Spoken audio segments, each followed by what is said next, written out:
여호와께 감사하며 주의 모든 기이한 일들을 전하리이다. 내가 주를 기뻐하고 즐거워하며 지존하신 주의 이름을 찬송하리니 내 원수들이 물러갈 때에 주 앞에서 넘어져 망함이니이다. 주께서 나의 의와 송사를 변호하셨으며 보좌에 앉아서 의롭게 심판하셨나이다. 이방 나라들을 책망하시고 악인을 멸하시며 그들의 이름을 영원히 지우셨나이다. 원수가 끊어져 영원히 멸망하여 싸우니 주께서 무너뜨린 성읍들을 기억할 수 없나이다. 여호와께서 영원히 앉으시며 심판을 위하여 보좌를 준비하셨도다. 공의로 세계를 심판하시며 정직으로 만민에게 판결을 내리시리로다. 여호와는 압제를 당하는 자의 요새이시오 환난 때의 요새이시로다. 여호와여, 주의 이름을 아는 자는 주를 의지하오리니 이는 주를 찾는 자들을 버리지 아니하시입니다. 너희는 시온에 계신 여호와를 찬송하며 그의 행사를 백성 중에 선포할지어다. 피 흘림을 신문하시는 이가 그들을 기억하시며 가난한 자의 부르짖음을 잊지 아니하시도다. 여호와여, 내게 은혜를 베푸소서. 나를 사망의 문에서 일으키시는 주여, 나를 미워하는 자에게서 받는 나의 고통을 보소서. 그리하시면 내가 주의 찬송을 다 전할 것이요 딸 시온의 문에서 주의 구원을 기뻐하리이다. 이방 나라들은 자기가 판 웅덩이에 빠짐이여 자기가 숨긴 그물에 자기 발이 걸렸도다. 여호와께서 자기를 알게 하사 심판을 행하셨으며 악인은 자기가 손으로 행한 일에 스스로 얽혔도다. 악인들이 서울로 돌아가며 하나님을 잊어버린 모든 이방 나라들이 그리하리로다. 궁핍한 자가 항상 잊어버림을 당하지 아니하며 가난한 자들이 영원히 실망하지 아니하리로다. 여호와여, 일어나사 인생으로 성리를 얻지 못하게 하시며 이방 나라들이 주 앞에서 심판을 받게 하소서. 여호와여, 그들을 두렵게 하시며 이방 나라들이 자기는 인생일 뿐인 줄 알게 하소서. 아멘. 네, 오늘 모처럼 시편의 말씀을 함께 나누려고 합니다. 오늘과 또 다음 주일에도 시편을 함께 나누려 생각을 갖고 있습니다. 우리가 살아가면서 감사하다는 말을 종종 내뱉지요. 감사합니다. 감사합니다. 자주 이런 말들을 하는데 보통의 수준을 훨씬 뛰어넘어서는 감사의 내용이 때로 있을 때가 있습니다. 그때는 정말 감사합니다. 정말 고맙습니다. 이제 이런 표현을 쓰는데 그 표현들을 또 뛰어넘어서서 한 걸음 더 나가게 될 때는 정말 잊지 않겠습니다. 영원히 기억하면서 살아가겠습니다. 이런 표현들을 하게 됐죠. 그리고 잊지 않을 정도로 감사할 것이 있고 영원히 기억할 정도로 감사할 것이 있을 때 일상적으로 보통의 사람들은 그것을 잊지 아니하며 기억하고 살아가려고 애를 쓰게 되어집니다. 똑같은 표현은 아닌데 오늘 본문을 시작하면서 시인은 전심으로 여호와께 감사한다. 1절에 보시면 전심으로 여호와께 감사한다. 이런 고백으로 말문을 열고 있는 것을 보게 됩니다. 여러분, 전심으로 감사한다. 이 표현은 말 그대로 내 온 마음을 다해서 내 온 인격을 다해서 감사한다. 그런 말입니다. 감사한다, 혹은 정말 감사한다, 혹은 절대로 잊지 않을 정도로 감사하다라는 표현들보다 좀 더 적극적이고 강력한 표현이 온 마음을 다해서 감사하고 전심으로 감사하고 온 인격을 다해서 감사한다는 표현일 것입니다. 이 표현을 좀 더 우리의 감성에 맞게 표현한다면 어떻게 할 수 있겠습니까? 뼈에 사무치도록, 뼈가 저리도록 감사한다, 뭐 이렇게 표현할 수도 있을 것인데 아마도 우리의 정서에는 이 표현이 더 적합할지도 모르겠습니다.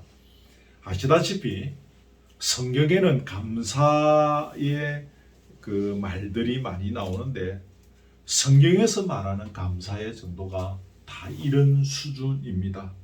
그 앞에 어떤 수식어가 있든 없든지를 불문하고 성경에서 감사라는 그 말의 수준은, 그 정도는 진심으로, 전심으로 온 마음을 다해서, 온 인격을 다해서 뼈에 사무치도록 감사한다는 의미를 갖고 있습니다.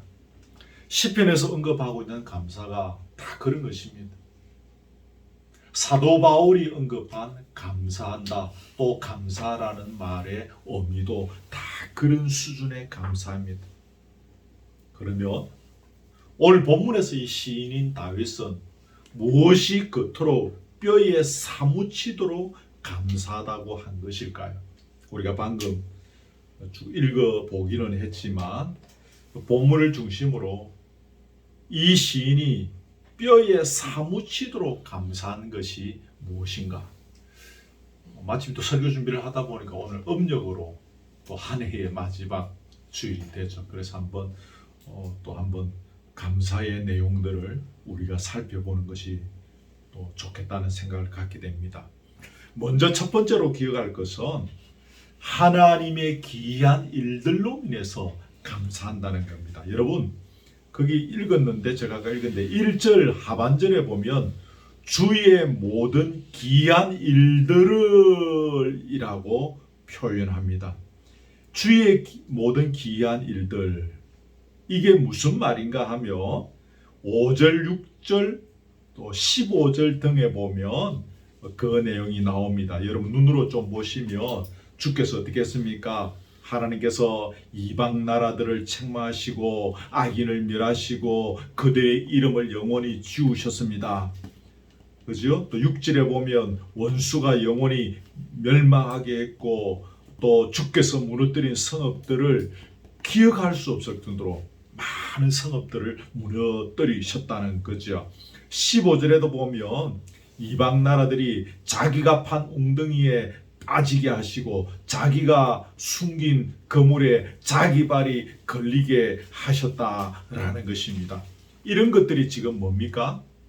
주께서 하신 기이한 일들인 거죠. 주께서 하신 기이한 일들. 여러분, 다윗은 그동안 수많은 전장을 걸어가면서 여기까지 살아온 사람입니다.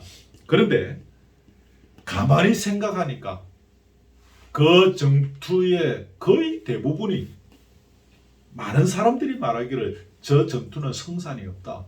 우리가 진다. 우리가 환경이나 수적으로나 어떤 무기로나 모든 면에 있어서 우리가 열세다, 우리가 진다라고 할 수밖에 없는 싸움이었던 것입니다.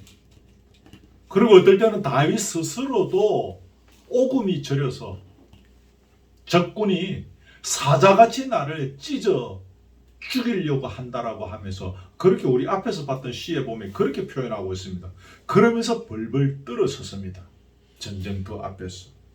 그런데 여러분, 막상 뚜껑을 열어보면 어떻습니까? 여호와께서 나와 함께 하셨다는 것입니다. 여호와께서 나를 얼마나 힘있게 하셨고 여호와께서 나를 얼마나 능력 있게 하셨는지를 똑똑히 보게 한 전투였다는 것이죠. 그죠? 그동안 참여했던 전투가 다 그랬던 것입니다.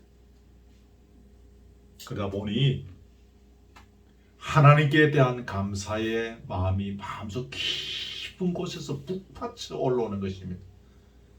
아까 말한 제가 처음에 감사한다는 그런 정도의 감사가 아니라 그 감사가 이 가슴 깊은 곳에서 북받쳐 올라오는 것입니다.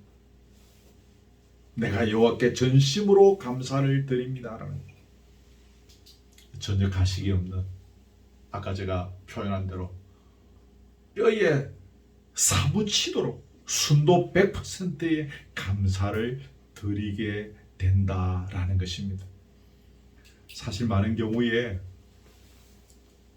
어떤 일이 크게 잘 되고 나면 사람들은 자신의 용맹과 자신의 능력과 자신의 탁월함을 사람들에게 이렇게 자랑하고 또 사람의 칭찬을 받고 싶어 합니다. 자기 도취에 빠지는 거지.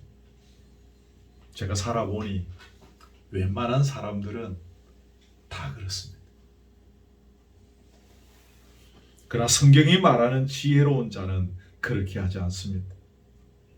혼자 하나님 앞에서 무릎을 꿇고 도대체 어떻게 해서 이 엄청난 일을 감당할 수 있었는지를 짚어가기 시작합니다.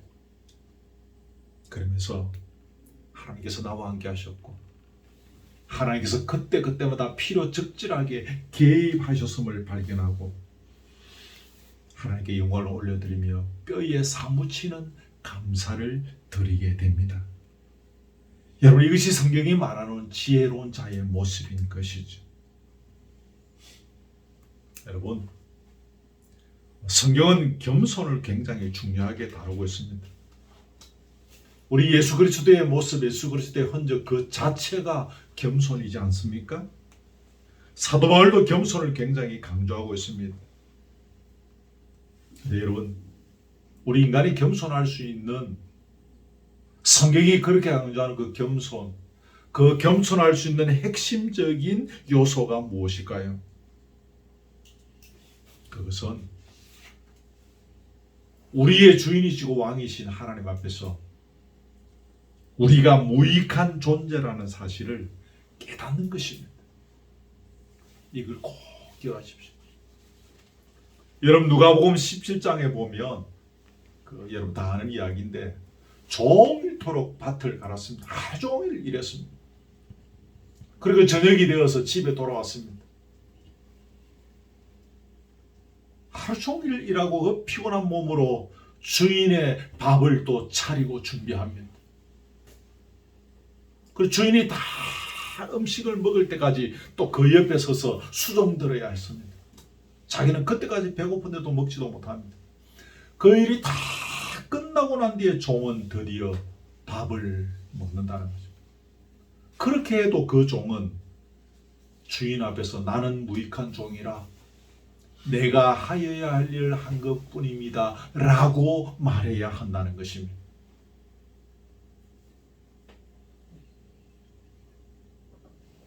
이게 겸손의 핵심입니다. 이 깨달음이 있어야 우리는 성경이 말하는 겸손의 자리에 이를 수가 있습니다. 그리고 이런 겸손의 자리에 있어야 모든 것에 하나님께서 함께 하셨고 하나님께서 개입하셨음을 인정하게 되고 뼈에 사무치는 감사를 드리게 되는 것입니다. 내가 주님 앞에서 무익한 존재임이 깨달아지지 않는데 어떻게 하나님께서 메사야 함께 하셨고 메사야 하나님께서 개입하셨고 그래서 하나님께 뼈에 저리는 감사를 드릴 수가 있겠습니까? 없습니다, 여러분. 이런 겸손의 자리에 이르러야 우리는 메사의 믿음으로 결산할 수 있습니다. 하나님께서 함께 해주셨고 하나님께서 개입해 주셨기에 이렇게 되었습니다. 그래서 뼈에 사무치도록 감사를 드립니다. 이런 결산을 할 수 있게 되는 것입니다. 성경이 가르치는 겸손의 자리에 이르지 못하면 메사의 인간적인 관점에서 결산을 하게 되죠.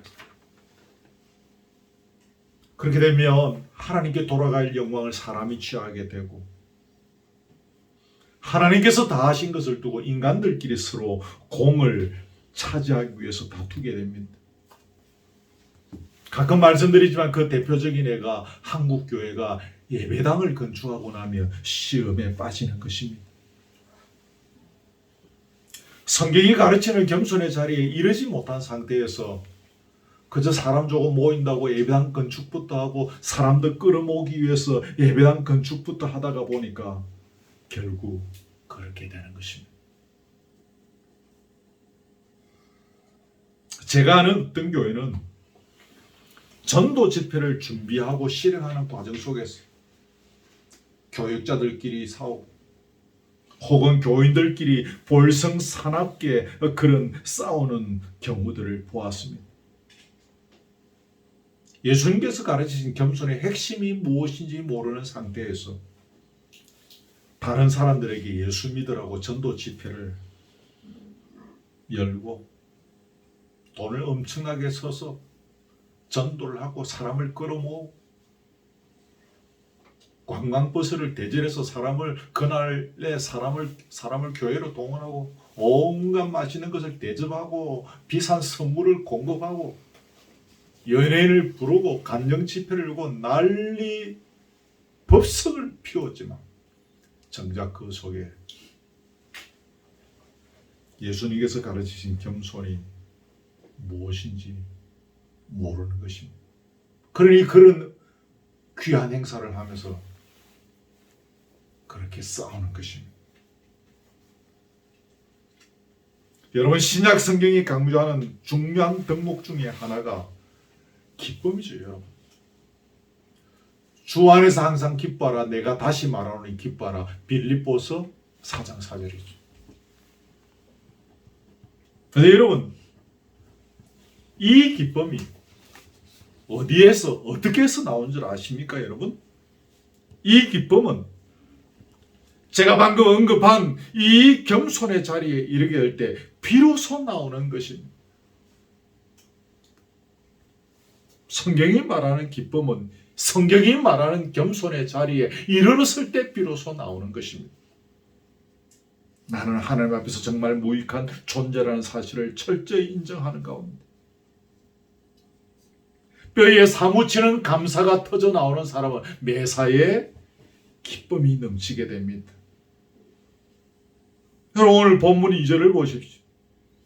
1절을 마치고 2절을 넘어가는 여러분 2절 보십시다. 뭐라고 됐어요? 내가 주를 기뻐하고 즐거워하며.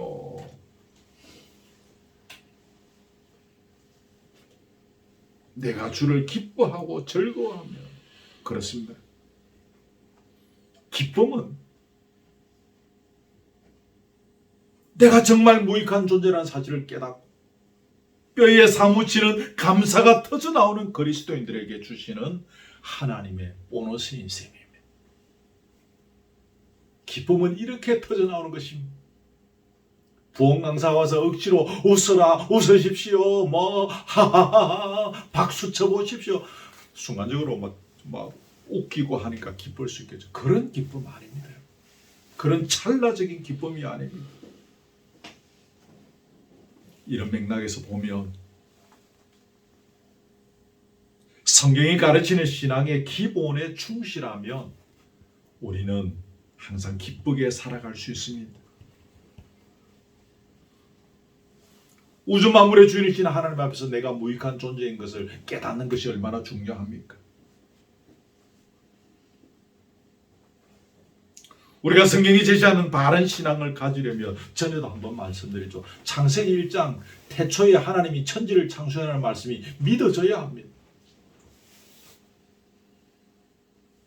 그게 믿어져야 내가 하나님 앞에서 무익한 존재라는 깨달음을 얻을 수 있습니다. 그게 안 믿어지면 내가 하나님 앞에서 무익한 존재라는 깨달음을 얻을 수 있을까요? No. 제가 볼 때는 불가능입니다. 그 깨달음을 얻어야 뼈에 사무치는 감사를 드리는 수준에 이르게 되는 것입니다. 제가 어머니 뱃속에 있을 때부터 교회를 다니고 잘 다녔습니다. 제가 좀 이렇게 좀 범생이 스타일 아닙니까? 잘 다니고 착하게 살고 공부도 열심히 하고 교회 생활도 열심히 하고 잘했습니다. 근데 제가 고등학교 1학년 때 신앙의 회의가 오기 시작했습니다. 갑자기 어느 날 중고등부 예배 가면 전도사님 안 설교 다 거짓말인 것 같고 어른 예배 참석하며 목사님 설교하는 것이 다 엉터리인 것 같고 성경에서 말하는 이것들이 다 누가 지어낸 것이며 나는 얼마나 억울한가. 이 아까운 시간에 교회 가야 되고 또 뭐 봉사한다고 오라 했으면 또 가야 되고 얼마나 많은 시간을 뺏기고 또 그 아까운 헌금 꺼내서 또 내가 다 해야 되고 이게 갑자기 엉터리고 가짜고 거짓말을 하는 생각이 고등학교 1학년 때 막 들었습니다. 몇 달 동안 계속 그랬습니다. 어머니하고 같이 수요 예배에도 그러면서 수요 예배까지 다 갔습니다. 앞에서 설교하는 설교자의 설교가 엉터리라는 생각이 드니까 제 자세가 빼딱하게 이래가 그냥 시간만 때우는 겁니다. 그 어머니께서 옆으로 옆구리를 쿡 찌르면서 바로 앉아라, 바로 앉아라 그렇게 하셨던 것을 제가 지금도 기억합니다. 거짓말처럼 들리니까 바로 안 하고 싶은 거죠. 청소년 시절에 그 이제 막 그때 사춘기가 제가 막 시작된 때였는데, 근데 여러분 제가 그런 혼란의 시기를 1학년 때 막 보내다가 제 스스로 탁 돌아온 시점이 있었습니다. 제가 영도에서 어릴 때부터 살았지 않습니까? 그때는 저 앞에 뭐 이런 높은 건물들이 없었습니다. 언덕백이 집 앞에 있으면 저 앞에 넓은 바다 저 건너편에까지 싹 다 보여요. 그러면서 저한테 어느 날 또 불현듯이 든 생각이, 저 넘실대는 바다와 저 아름다운 오륙도, 저 바다 건너편에 보이는 저 산들, 저거 처음에 누가 만들었지? 하나님 아니면 누가 저걸 만들 수 있지? 저걸 만드신 분은 하나님밖에 없어요. 이런 깨달음이 저에게 왔던 것이죠. 제 스스로. 그때는 다 거짓말인 것 같아서 성경을 읽을 때도 아닌데, 물론 그 옛날에 어릴 때부터 읽어왔던 성경적인 실력은 있었겠지만 창세기 1장 1절의 말씀이 믿어졌던 것입니다. 그리고 제가 다시 열심히 신앙생활을 했던 기억이 있습니다만, 천지를 창조하신 하나님을 내가 믿고 그 하나님 앞에서 내가 얼마나 무익한 존재인지를 시간이 지나면서 발견하고, 그래서 하나님께서 내 매사에 내 인생에 개입하시고 함께 하셨던 사실을 깨달으면서 가슴에서 우러나오는 잊을 수 없는 전심의 감사를 하게 되는 것입니다. 그러면서 우리에게 기쁨이 절로 찾아오는 것입니다. 이게 여보 우리 기독교 신앙생활의 기본적 시스템, 이 시스템이라는 표현이 적합한지는 모르겠으나 우리 신앙의 기본적 시스템입니다. 앞에 아무 절차도 거치지 않았으면서 그저 뭐 일이 좀 잘되고 자식들이 어떻게 뭐 잘되고 뭐 이래 됐다고 해서 기쁨이 넘치고 주께 감사합니다 그러면서 요 옆에 어떤 교회 장로님은 5억을 헌금했다더라고요. 5억이 적은 돈은 아니죠. 물가가 올라도 5억이 적은 돈은 아니지 않습니까? 얼마나 기뻤으면 그렇게 했을까. 물론 돈이 있었으니까 그분이 하셨겠지만, 근데 그래서 하는 뭐 그런 기쁨이 아닙니다. 여기 지금 말하는 기쁨. 이러한 절차와 과정, 이런 시스템을 통해서 우리의 기본기가 다져지고 다져져 가는 상태에서 자연스럽게 하나님께서 위에서 내려주는 보너스로 기쁨이 흘러 넘치게 되는 것입니다. 그동안 한국 교회가 이런 부분들을 소홀히 하고 충성이나 헌신을 지나치게 강조한 부분이 사실은 다분히 있습니다. 그러다 보니 기본기를 제대로 다지지를 못했습니다. 목회자든 일반 성도든 기본기를 다지지 못한 상태에서 충성하고 헌신하고 전도하고 봉사하고 예배당 건축하고 그렇게 했습니다. 집을 건축하려면 기초가 든든해야 하지 않습니까? 기초가 제대로 되어지지 않는 상태에서 그냥 막 집을 지어 올린 거예요. 겉으로 올 때는 집이 막 멋지게 지어 올라가는 것처럼 보였는데 기초는 없었던 거죠.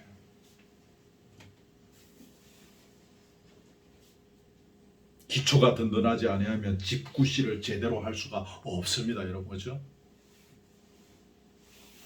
가족들이 편안하게 이렇게 다 안방, 건넌방, 작은 방, 사랑방에 다 자고 있는 밤에 집이 무너지게 될지 알 수 있습니까? 지붕이 내려앉을지 알 수 있습니까? 직부시를 못하는 거죠. 마찬가지로 신앙의 기초가 든든히 되어야 무너지지 않는 것입니다. 신앙의 기초가 든든히 되어 있어야 그리스도인으로서 세상의 소금과 빛의 역할을 감당할 수 있습니다.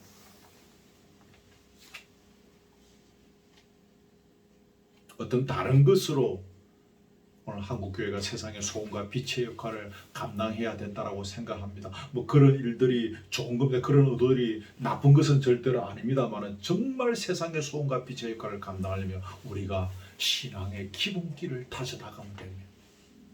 그러면 말 안 해도 자동으로 한국교회는 세상의 소금과 빛의 역할을 충분히 감당할 수가 있는 것입니다. 오늘 시인이 이렇게 뼈저리로 감사한 두 번째 이유입니다. 크게 두 번째. 하나님께서 시인의 송사를 변호해 주셨을 뿐만 아니라 어렵게 심판해 주신 사실이 감사했다는 겁니다. 자, 거기에 4절을 보십시오. 조금 심심하시죠? 4절 같이 읽읍시다. 시작. 주께서 나의 의와 송사를 변호하셨으며 보좌에 앉아서 어렵게 심판하셨나이다. 우리가 아는 대로 다윗은 무고하게 공격을 받은 적이 참 많습니다. 그죠? 시편 읽어보면 그죠? 그래서 불의한 일을 당한 적이 참 많았습니다.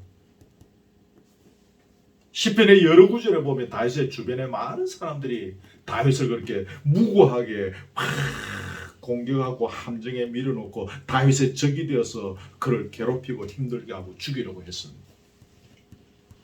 한마디로 억울한 세월을 다윗이 보냈죠.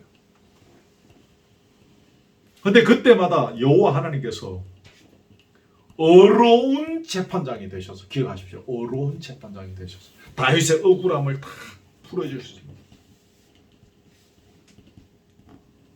혹 인간 세상의 재판장처럼 편견을 가지고 재판한다든지 누구의 편이 되어서 심판하든지 해서 공정한 판결을 내리지 않았다면 다윗은 벌써 무너졌을 것이는 거죠. 지금의 다윗은 없을 것입니다. 그런데 어려우신 하나님께서 억울한 다윗의 송사를 변해 주셨을 뿐만 아니라 공의로 재판을 해 주셨기에 여기까지 올 수가 있었다, 그 말입니다. 이게 우리가 현실감이 좀 이렇게 오기가 어려울 수도 있는데요. 뭐 저나 여러분이나 그런 일들을 겪은 일들이 없을 수도 있고 앞으로도 뭐 없을 수도 있는데, 뭐 예를 들어서 억울한 일을 겪고 이것이 검찰을 가고 법원에 가고 재판을 해야 되고 하는 이런 문제가 있을 수 있습니다. 세상의 법정은 사실 어떻습니까? 돈 있는 사람이 이기는 그런 구조라는 것을 뭐 저도 잘 압니다. 물론 공정하게 재판하시는 재판장들도 많이 계시겠지만 제가 아는 경우에는 그렇지 않은 경우들도 상당히 많습니다. 저는 이제 군대 시절에 그 교도소 쪽에서 일을 했기 때문에 그 교수 안에 들어와 있는 그 사람들은 다 재판을 받지 않습니까? 매일 교도소로 바깥에 법원이나 검찰을 들락거리면서 조사받고 재판받고 하는 것을 제가 보고 그 주변의 이야기들을 들어서 다 이미 제가 그때 다 알고 있습니다. 돈 있으면 판결에 유리하다는 것을 이미 저는 그때 깨달았죠. 세상은 그렇습니다. 그런데 여러분, 사실은 내 자신이나 우리 가족 중에 그런 일에 당사자가 있다면 우리가 어떻게 합니까?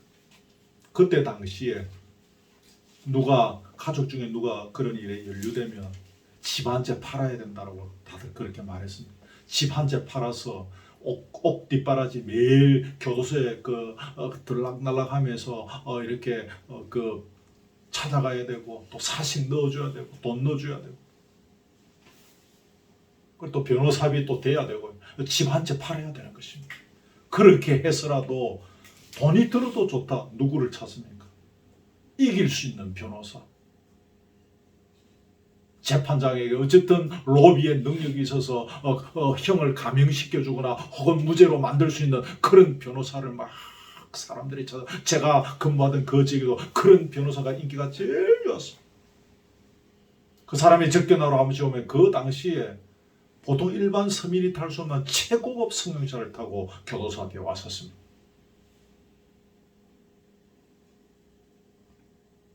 그래도 돈이 들어도 우리는 그렇게 해서 그 사람을 찾습니다.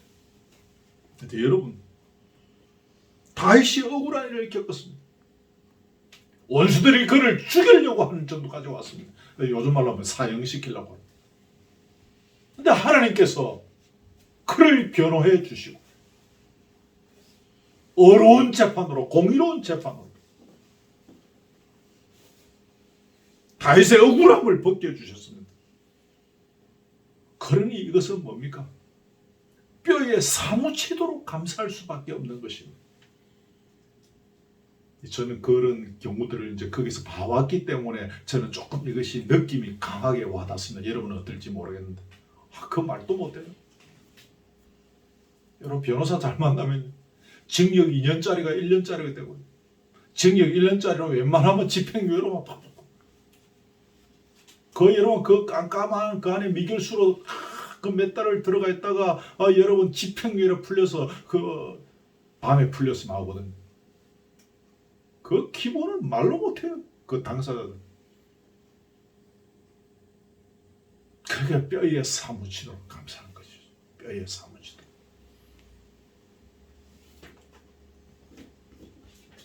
그런 경우는 아니라 할지라도 오늘 우리에게도 억울한 일이 많습니다. 분통이 터지는 일도 많습니다.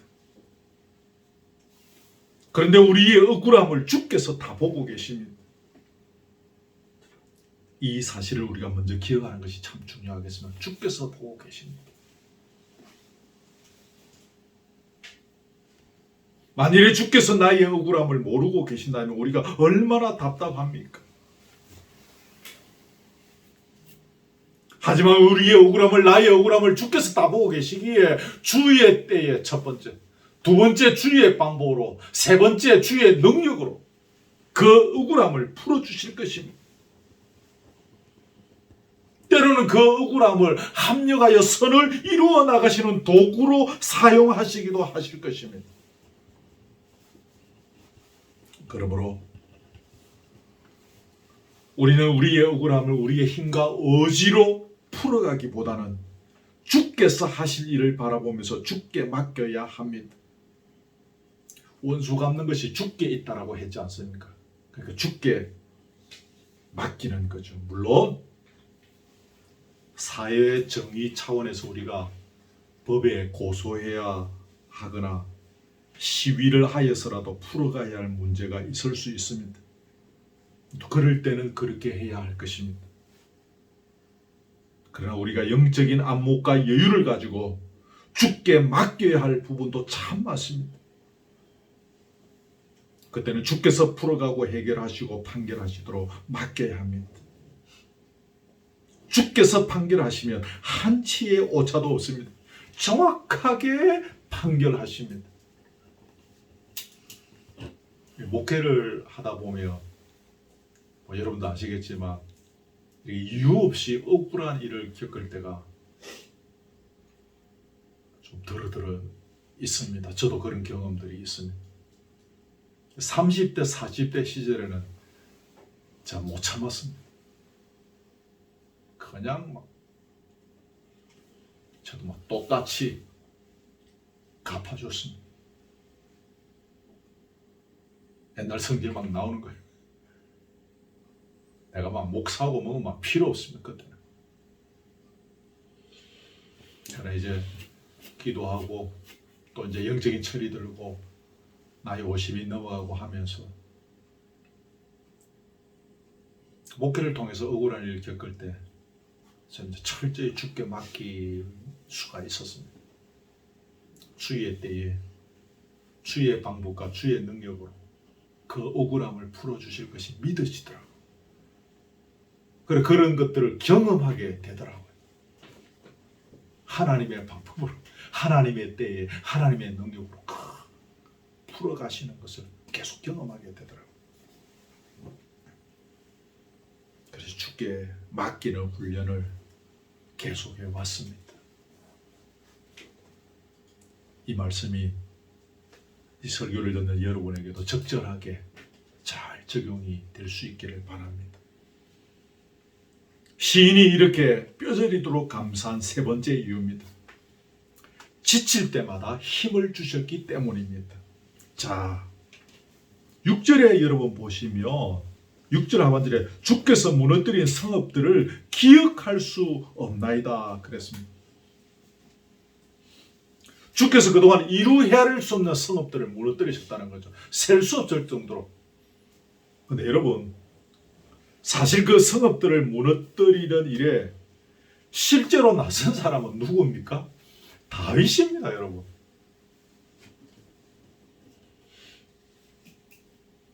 근데 여러분, 아까 언급한 대로 전투가 시작될 때마다 주변의 사람들이 이 게임은 성산이 없을 거야.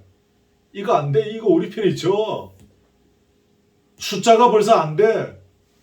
무기가 벌써 안 돼. 뭐 그런 전쟁들이었습니다. 그리고 다윗 스스로도 이길 자신이 별로 없었던 전투가 많았습니다.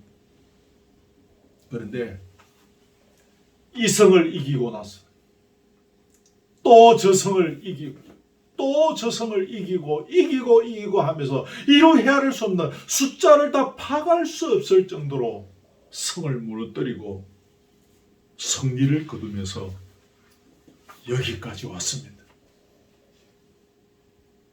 그러면 다윗이 어떻게 그렇게 할 수 있었을까요? 어떻게 그렇게 한 성 한 성 무너뜨리면서 여기까지 오게 되었을까요?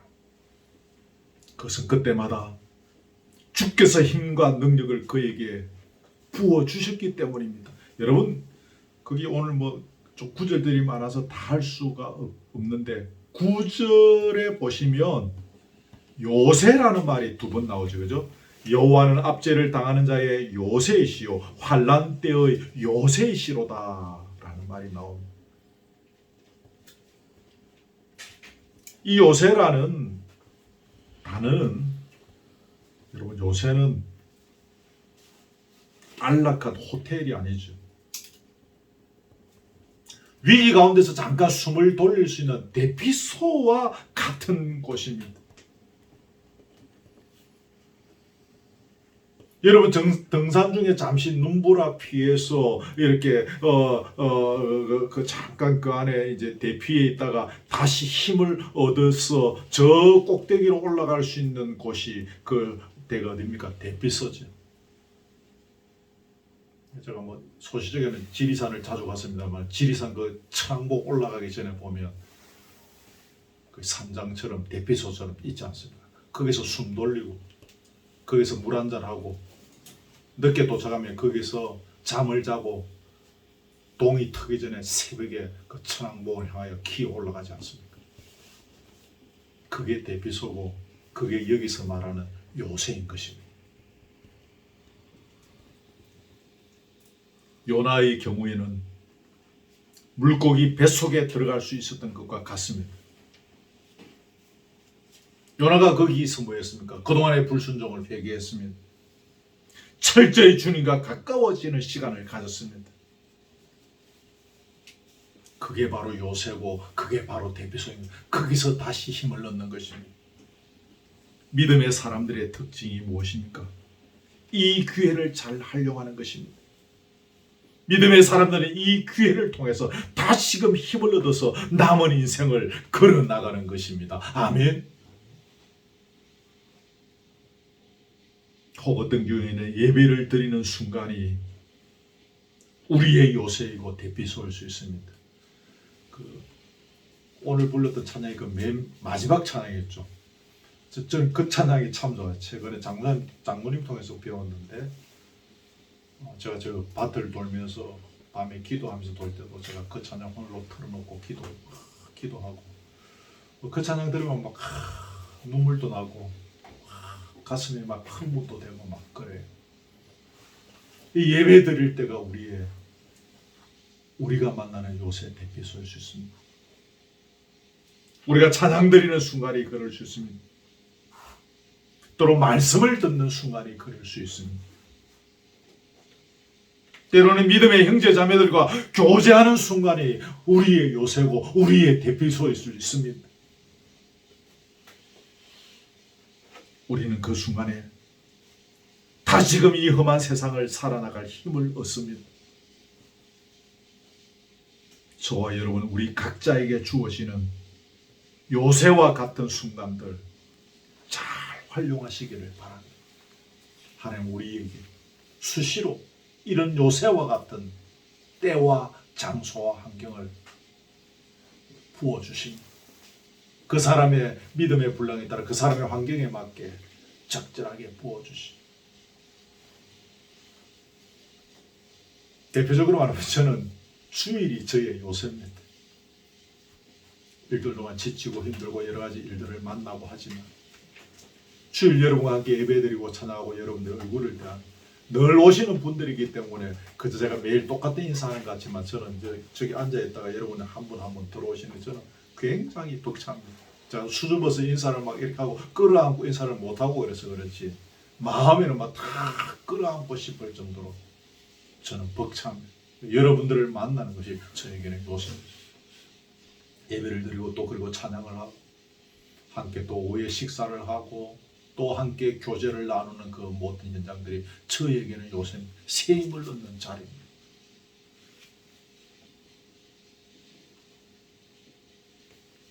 시간 관계상 뒤에는 짱하게 그냥 제목만 하고 마치려고 합니다.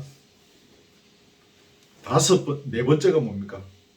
가난한 자의 부르짐을 잊지 아니하시기 때문에 그렇게 뼈저리게 감사한다는 건데 12절 중간쯤에 보시면 가난한 자의 부르짖음을 잊지 아니하시도다 그랬습니다. 여기 가난한 자 여러분 성경에 보면 이렇게 1번이라는 기호 표시되어 있고 밑에 하단에 겸비한 자 이렇게 이제 표현한 성경이 있을 것인데 여기 가난한 자가 그렇습니다. 물질의 가난한 자가 아니라 겸손하게 아까 겸손의 말 나왔죠. 우주 만물의 주인이신 하나님 앞에서 자신의 무익한 존재임을 발견하고 인정하고 겸손하게 그 주인이고 왕 되신 하나님을 향하여 부르짖는 자. 그 자의 부르짖음을 잊지 아니하시기 때문에 뼈에 사무치도록 감사한다는 것입니다.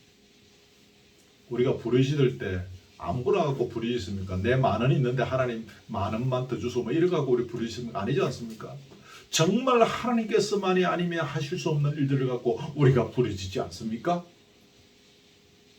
그 부르짖음을 하나님께서는 들으셨다는 것입니다.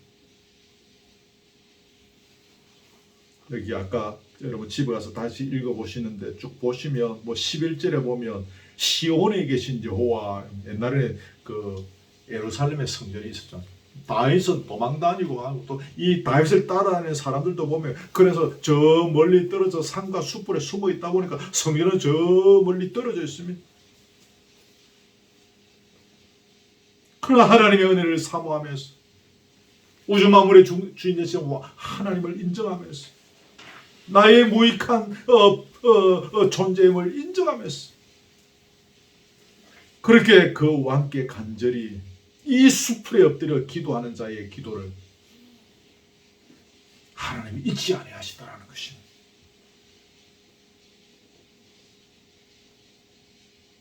비록 성전에 가 있지는 아니했다. 멀리서 하나님을 향하여 부르짖는 그 간구를 하나님이 기억하시더라는 것입니다. 우리가 어느 순간에 어느 자리에서 하나님을 향하여 부르짖든지 우리의 간구를 기억하시고 잊지 아니하시고 응답하시는 하나님이십니다.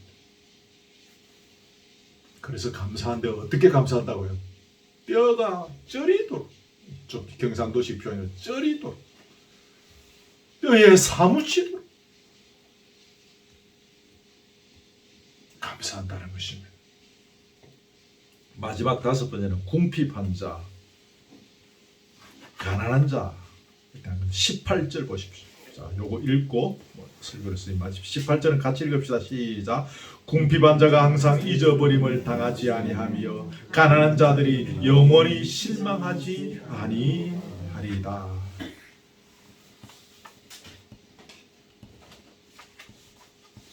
궁핍한 자, 가난한 자. 여기 아까도 말했지만 여기서 궁핍한 자, 가난한 자가 물질적으로 가난한 자를 의미하는 것은 아닙니다. 물론 물질적으로 가난한 사람들이 그 안에 들어갈 수도 있지만 하나님 편에 서 있지만 세상적으로는 힘이 없는 연약한 존재들, 그렇게 이렇게 해석하면 좋겠습니다. 그러니까 적들이 쳐들어오고 원수가 공격하고 억울한 일을 막 당하게 하는데도 그것을 어떻게 막을 도리나 어떻게 풀어갈 능력이 없습니다. 주님의 편에 서 있습니다. 하나님 이런 자들을 잊어버리지 않고 또 어떻게 한다고 18절 하반절에 영원히 실망하지 아니하리로다.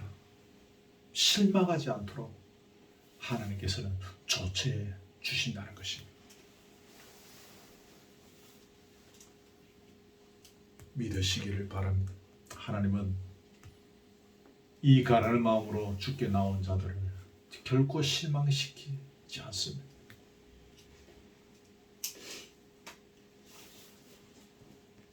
말씀을 맺습니다. 시편을 한 번씩 해야 되는데 그동안에 못하다가 요나스 끝나고 오늘 시편을 같이 나누게 되었습니다. 9편의 내용이 조금 길어서 또 나누어서 하려고 하니까 또 애매하고, 그래서 오늘 한 주일에 그냥 몰아서 이렇게 함께 하게 되었습니다. 기억하시고 뼈저리게 시인이 감사했던 내용들 메모해 놓으셨다가 저와 여러분의 삶을 통해서 이렇게 그런 감사가 터져 나올 수 있기를 주의 이름으로 소원합니다. 아멘. 찬송을 하겠습니다. 우리 찬송가 있는 찬송인데 70장입니다. 찬송가 70장. 피난 저 있으니 환난을 당한 자 이리 오라. 70장입니다. 말씀을 생각하시면서 찬송하겠습니다.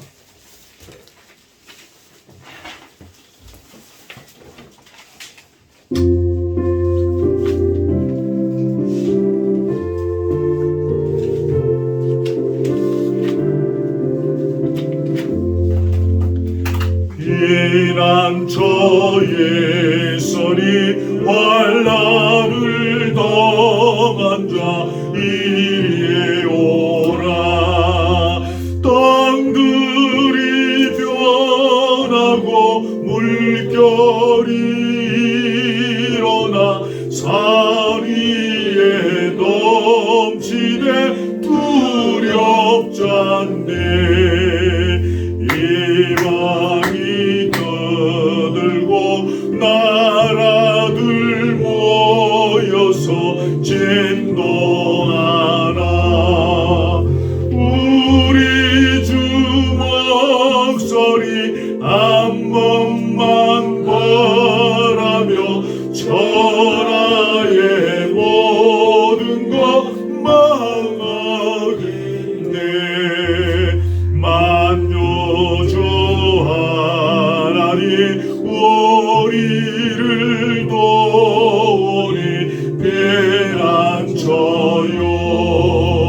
세상의 난리를 그치게 하시니 세상의 잔금이 쓸데없네. 높으신 하나님 우리를 구하니 할렐루야. 괴로운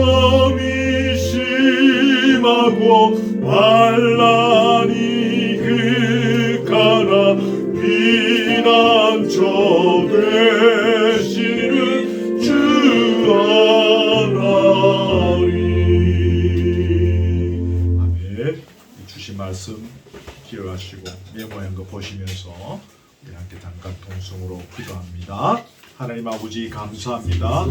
오늘 시편의 말씀을 통하여서 시인인 다윗이 뼈에 저리도록 전심으로 온 마음을 다하여 감사했던 내용들을 잠시 살폈습니다. 그는 하나님 앞에 진심으로 감사했습니다. 하나님께서 하신 귀한 일들이 그에게는 무엇보다도 감사의 제목이었습니다. 이길 수 없었던 전쟁, 많은 사람들이 결코 성산이 없을 것이라고 했던 전쟁에 임해서 크게 이기고 승리하면서 여호와께서 함께 하셨고 여호와께서 그때마다 개입하셨던 사실을 깨닫고 그래서 뼈에 사무치도록 감사한다라고 고백한 것을 보게 되어집니다. 주여 우리의 눈을 열기를 원합니다. 이런 감사가 우리의 중심에서 진실로 터져나오기를 원합니다.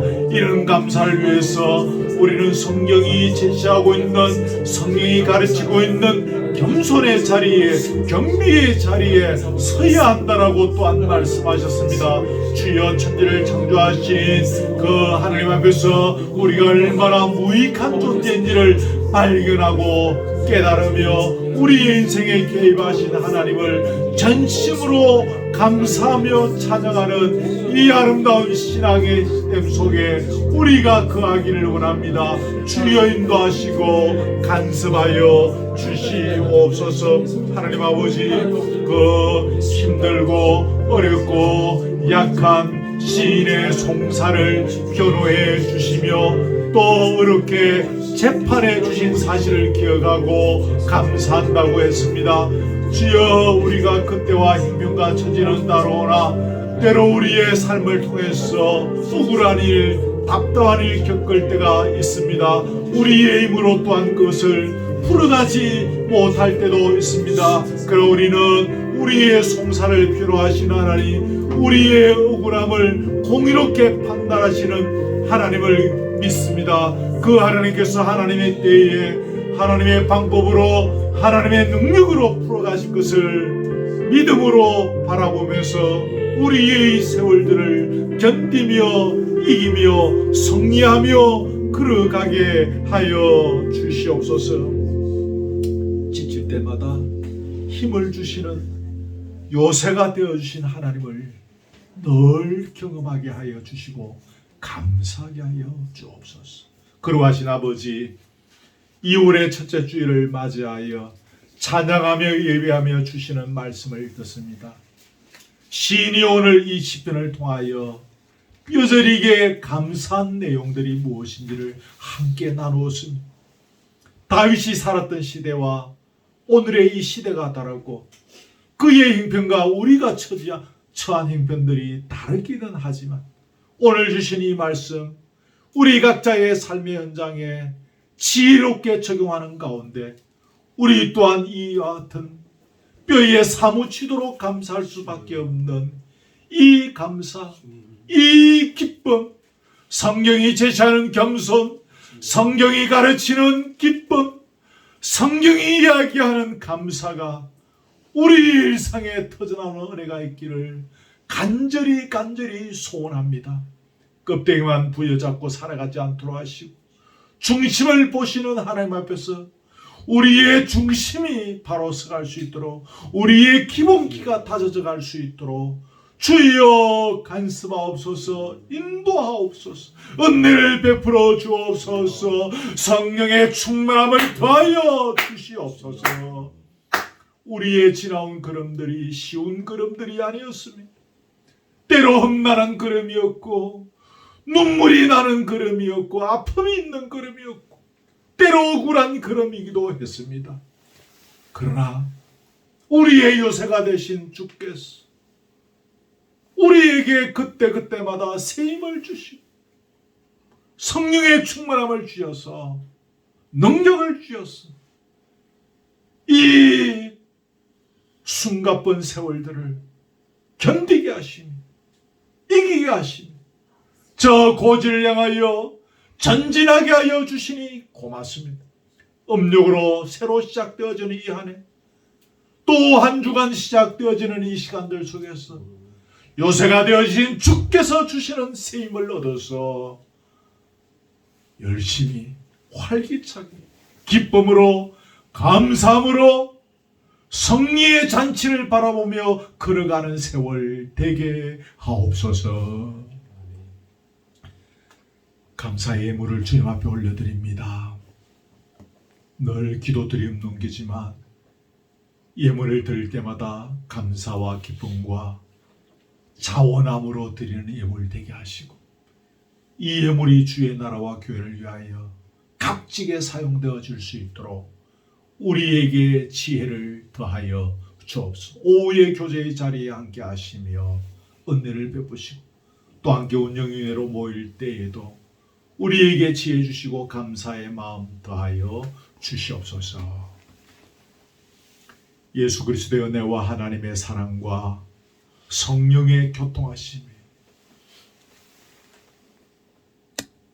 오늘 시인을 통하여 발견하게 되어지는 이 뼈저리도록 감사한 내용들이 오늘 하나님께서 우리에게 주신 감사의 내용임을 발견하면서 우리의 삶의 현장에 적절하게 적용하는 가운데 새 힘을 얻으며 감사와 승리의 인생으로 살아가기를 원하는 사랑하는 우리 교우들 머리 위에 지금부터 영원토록 함께 있을지어다. 아멘.